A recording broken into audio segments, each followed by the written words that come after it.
This is part 2 of the Aldi sliding compound saw. Probably better if we go this side. Doesn't seem to be such a bad little investment, I think. The degrees down here, you unwind this locking plate. You can hear it click. So it's a positive 0 degrees or 90 degrees. Lock that up. It's got a bit of a chunky roll though in the actual bearings. But for 149 bucks, I've got to consider that. Dust chute at the back here. There's a depth gauge here.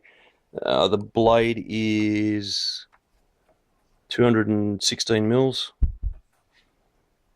Yeah, 216 mils. That's a nice movement. I like that. It has clamps, stuff that I probably wouldn't use. This one here, you slide in, undo that up there. It's actually got a laser on it. So laser on. Can I turn that on?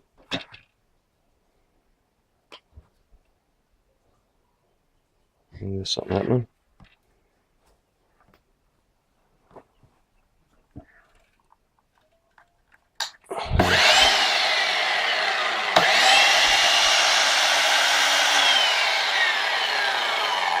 It's a nice sounding motor.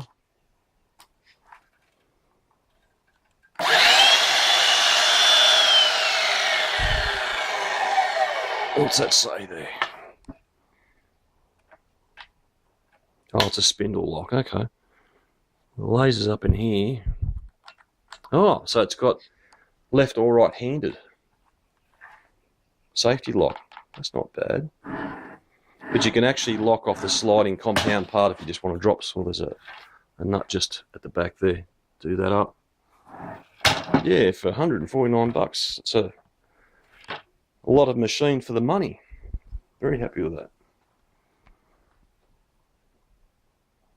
It's quite well made. Die-cast aluminium deck to it. Support foot at the front here. Very pleased. All right, thanks for watching.